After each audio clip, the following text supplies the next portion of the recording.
Meski nggak selalu berbahaya, tapi saya lebih waspada nih dok kalau ketemu pasien dengan keluhan benjolan pada leher. Karena tentu kita harus memastikan ya dok, apakah kondisi ini adalah kondisi yang aman atau sebuah kondisi yang perlu ditata laksana segera. Sehingga menurut saya kita perlu tahu nih dok, apa sih tanda-tanda bahaya atau red flags dari kondisi limfadenopati servikal. Sehingga kita bisa mendiagnosis dan juga mengidentifikasi kondisi-kondisi yang memang berbahaya dan perlu dirujuk segera.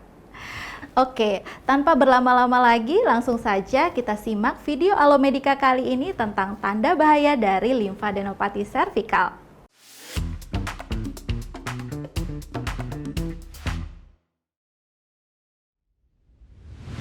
Halo dokter, saya Dokter Rara dari Alomedica. Sudah siap untuk refreshing ilmu bareng-bareng dok? Oke, mantap deh dok. So, as we know, kalau limfadenopati servikal merupakan perubahan ukuran lebih dari 1 cm atau perubahan konsistensi dari 1 maupun lebih nodus pada daerah leher. Kasus-kasus limfadenopati servikal ini umumnya memang nggak berbahaya ya dok, tapi tetap ada juga sih beberapa kondisi yang perlu kita waspadai. Sebagai contoh, munculnya benjolan di leher atau limfadenopati servikal ini bisa saja disebabkan oleh hal-hal seperti infeksi, keganasan, hingga beberapa penyakit lainnya yang bisa dokter lihat berikut ini. Infeksi virus, mononukleosis, herpes simplex, rubella, campak, dan adenovirus. Infeksi bakteri seperti tularemia, TB, streptococcus, dan staphylococcus. Keganasan seperti limfoma Hodgkin, limfoma non-Hodgkin, leukemia, dan limfoma sel T. Penyakit imunologi seperti rheumatoid arthritis, SLE, dan sindrom Sjögren. Penggunaan obat allopurinol, atenolol, captopril, dan carbamazepin, serta lainnya seperti sarkoidosis, penyakit Kikuchi, penyakit Kawasaki, dan penyakit Castleman. By the way, sebelum saya jelasin lebih lanjut, kalau dokter mau baca-baca lebih lengkap terkait topik kali ini, maupun informasi lain seputar dunia kedokteran terkini yang berbahasa Indonesia dan mudah dipahami, dokter bisa nih untuk download aplikasi Alomedica. Di aplikasi ini ada banyak banget fitur yang bermanfaat buat dokter-dokter di Indonesia, contohnya artikel-artikel continuing medical education terkait penyakit, obat, dan tindakan medis yang berguna banget tentunya buat praktik kita sehari-hari. Terus artikelnya ada juga tuh yang ber-SKP, jadi bisa nambahin nih sertifikat yang tentunya dokter butuhkan. Nggak cuma itu, ada juga beragam webinar dan e-workshop ber-SKP yang bisa dokter ikutin, plus dokter bisa berdiskusi dan memperluas networking sesama sejawat dokter se-Indonesia di forum diskusi dokter Alomedica.